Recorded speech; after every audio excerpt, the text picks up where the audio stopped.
Deputy Chief of Staff, Cabinet Secretary is present, Principal Secretary is present, senior government officials, ladies and gentlemen, good morning.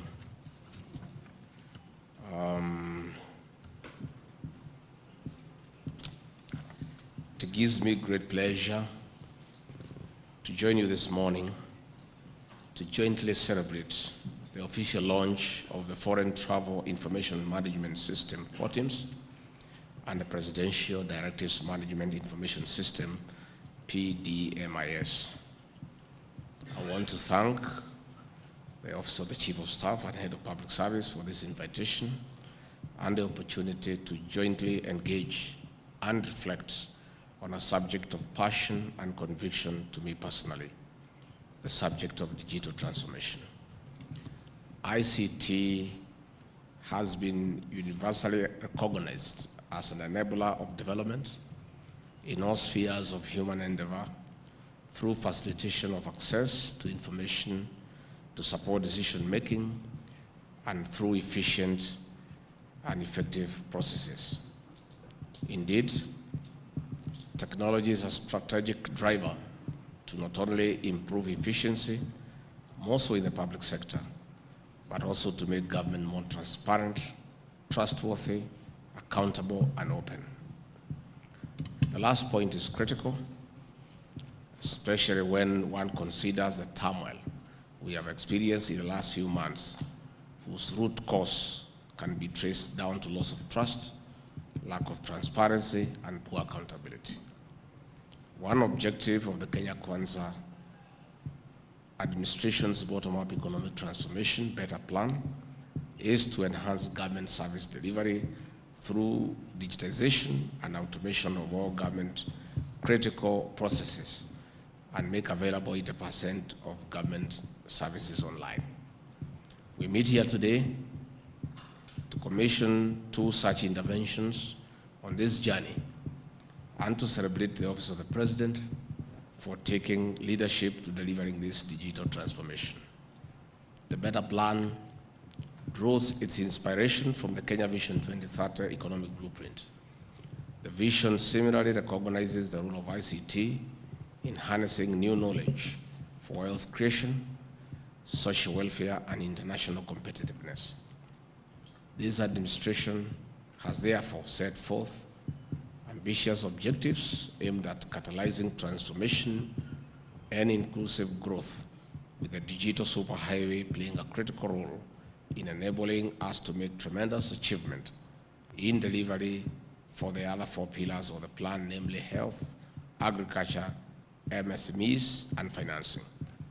Accordingly, the national government has in the 24-25 financial year allocated 16.3 billion Kenya shillings as investment in the digital superhighway to enable achievement of the identified objectives in the sector.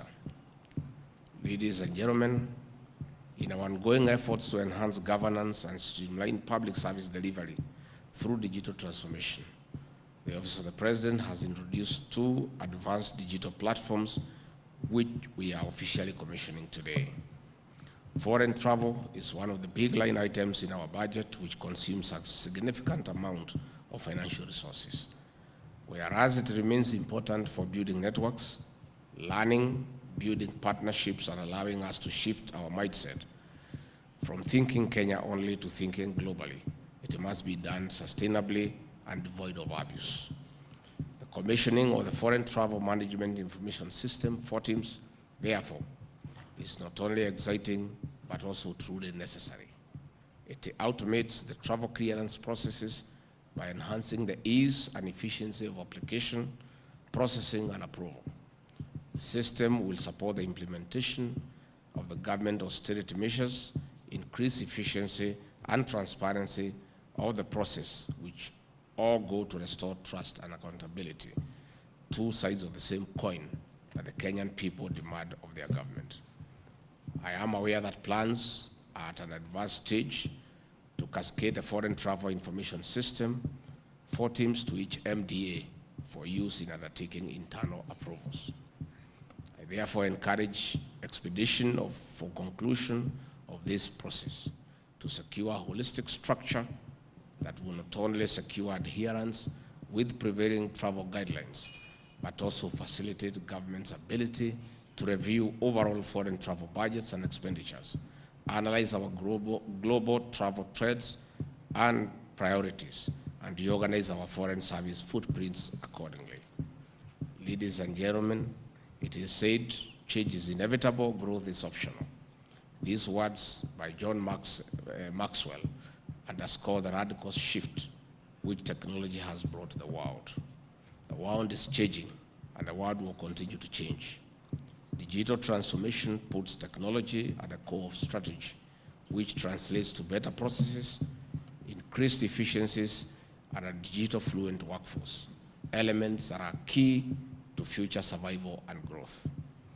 The Presidential Directives Management Information System, PDIMS, will record, track, and report on the implementation of presidential directives, replacing manual dispatch methods and providing robust feedback and reporting mechanisms.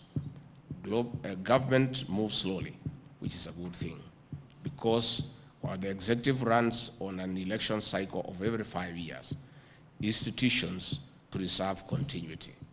The slow bureaucratic processes protect from rushed execution, which is important given it is hard to undo bad policy implementation. However, this is not an excuse for delayed execution, corruption, and unnecessary delays, which are people issues. When such behaviors become the norm, rather than the exceptions, the public suffer, and again, the two sides of the same coin, trust and accountability, which are demanded of us, fail. Implementation of presidential directives is done through people, and employees are the greatest asset of any organization. Working through and with people, the PDIMS will be used to dispatch directives to ministries and state departments for implementation and status reporting. I believe that the most important benefit of the system is ensuring we bring dignity to the directives of His Excellency the President and ensure that the same are followed through and implemented without undue delay. Where changes are experienced in the implementation of such directives, as may happen in the course of any program implementation cycle, then the same is easily flagged, adjusted, and promptly communicated to the public.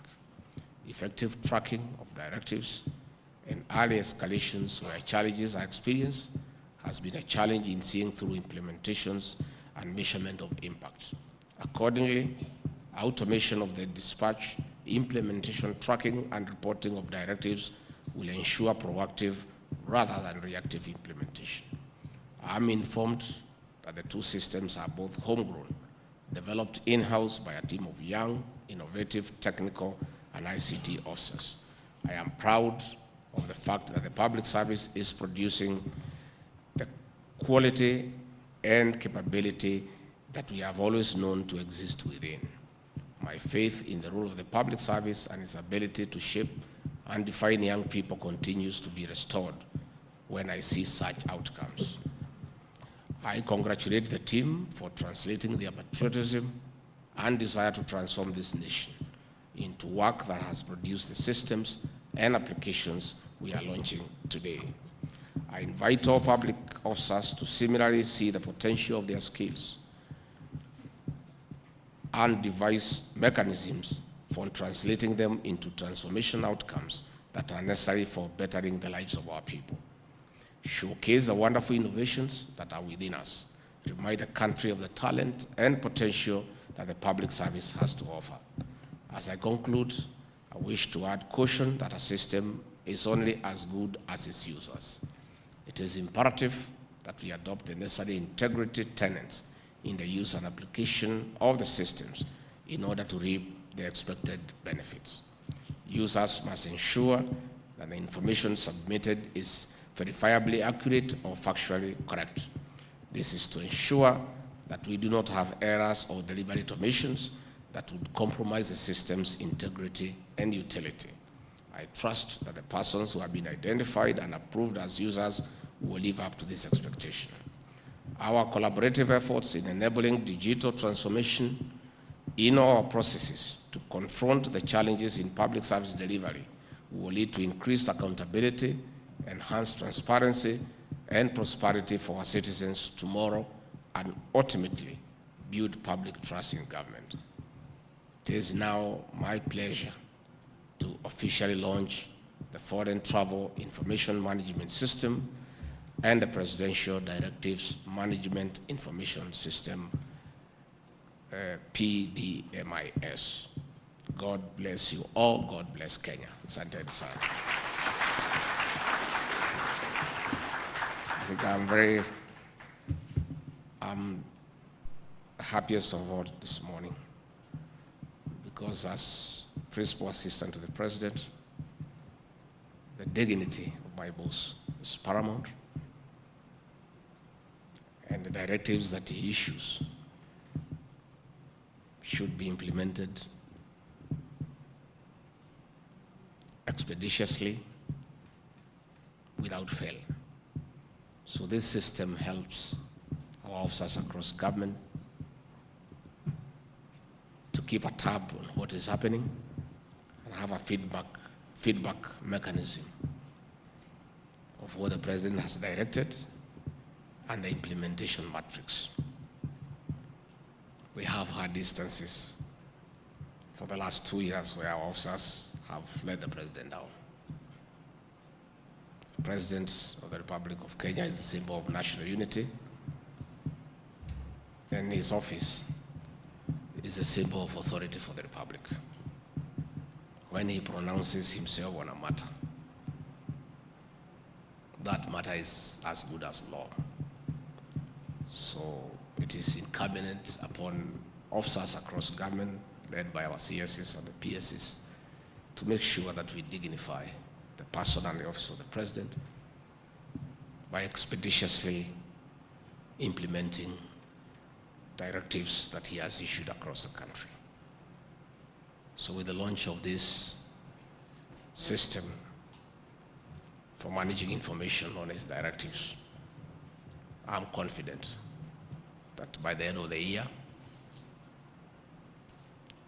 all the presidential directives that have so far been issued will be audited, worked on, and implemented to the satisfaction of the people of Kenya. All of us whom the President has given the privilege to serve have a solemn duty to dignify him and his office by making sure that whatever pronouncement he makes across the country is implemented without fail. I'm therefore very happy with the launch of this system, that we shall keep track and ensure that those directives are implemented to the letter. Again, we are also happy on the issues of foreign travel, so that we are prudent in the use of resources when traveling out of the country.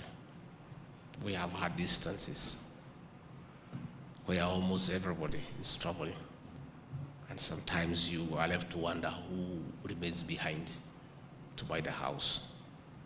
With the launch of this system, I have no doubt in my mind, we will be more prudent and we will rationalize those who are authorized to travel out of the country on official business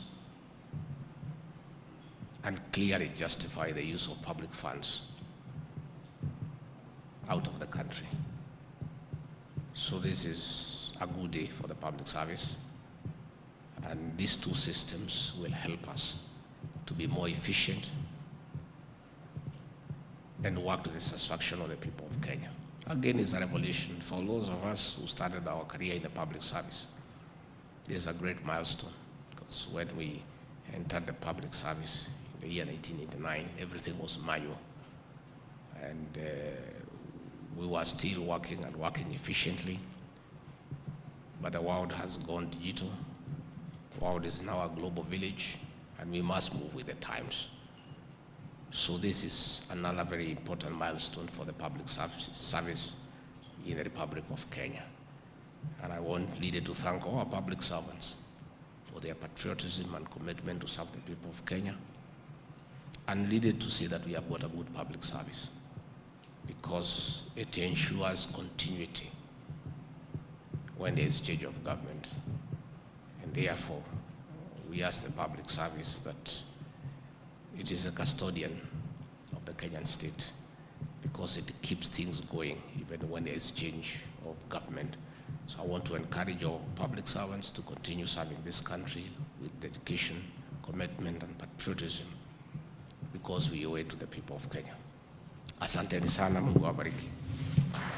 Asante sana Mheshimiwa Naibu Rais. Basi tuendelee kwa makofi tunapomwalika Mheshimiwa Naibu Rais tuongoza kwa